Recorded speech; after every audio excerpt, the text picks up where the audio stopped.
into Things and Other Stuff. I am your hostess, Danielle, or you can call me Dans. That is Dan with an apostrophe S, or DAN apostrophe S. Dans is what my friends call me. Welcome to my book review. Today I'm going to be talking about Truthwitch by Susan Dennard. Our story begins in a world called the Witchlands on a continent ruled by three empires. The first empire is Marstock, New Brevna, and Kartora, or I believe that's what you call the Dalmati Empire. Setting.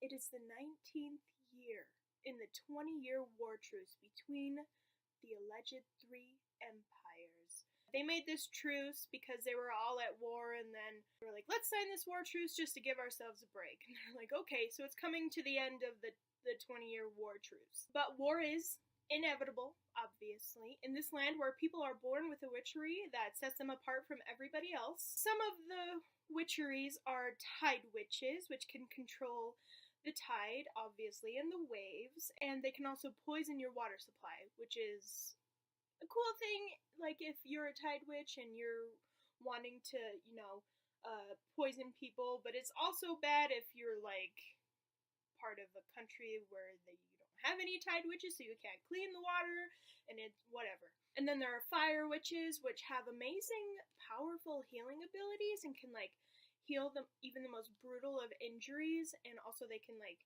shoot fire from their fists and stuff, which is also really cool. I feel like I would be a fire witch, just because I'm an Aries and my element is fire, but that's a story for another time. There's also wind witches. They can fly, control the air currents, and also create massive magical hurricanes, which is pretty cool, but that's only if you are a full-blooded wind witch. In this realm, you can be born with any kind of witchery, and one of our main characters, Sophia, is a truth witch, and she can sense when someone is lying or telling the truth.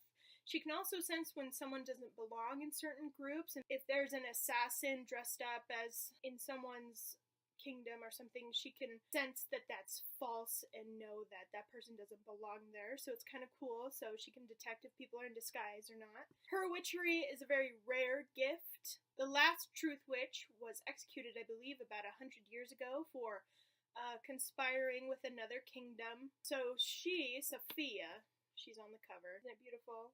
Sophia and the people who know about her witchery are all trying to keep it hidden so that she doesn't become a puppet for a neighboring kingdom, and also to keep her alive, because when people find out, they are either going to want to kill her or use her to their benefit. And her best and closest friend, called her thread sister, her name is Isolt. She is a thread witch. Thread witches can see the threads that tie people together. Her witchery also allows her to know people's emotions. Because she can see the threads of people, she can know what that person is feeling because the thread changes color. It changes color based on their feelings, so green for jealous, red for anger, and silver or grayish for scared. So Isolt also has another rare ability about her that she's not aware of yet, and you have to read to find out what that is, because you're not supposed to know. So we meet these two main characters during a heist.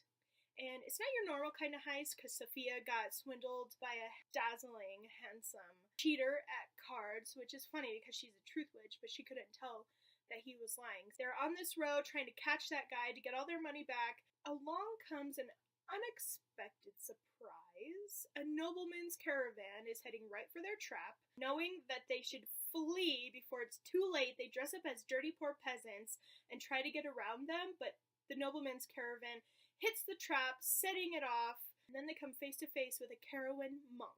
So then they come face to face with a Carowin monk who is a highly skilled assassin hired to protect the highest bidder. So he blocks their path and he smells their blood, and lo and behold, he is a dreaded blood witch. Dun, dun, dun. A blood witch is believed to be born of the void. He can smell someone's blood and know what witchery they have or where they come from, and he is able to hunt down any man by scent alone, and he can also run like the wind and is self-healing. So it's like, how do you even destroy someone like this? You can't. You have to chop off their head. That's the only way you're going to be able to kill this person. Self-healing? This guy is no joke, and he has actually become one of my favorite characters. Like, he's probably my favorite character throughout this whole book because he's so funny, and he reminds me of, like, Captain Cold from The Flash, because he just, like, keeps a level head, and he's just, like, witty. He always stays calm, even in the most, like, dire circumstances, knowing now that they must defend themselves from the Blood Witch or be exposed. So they have to fight and defend themselves, and they get away, but now the Empire of Kartura and the Blood Witch are after them, when that's exactly what they were trying to avoid in the first place. Now they're on the run from the Empire and a Blood Witch. The girls find sanctuary on a New Brevnen ship.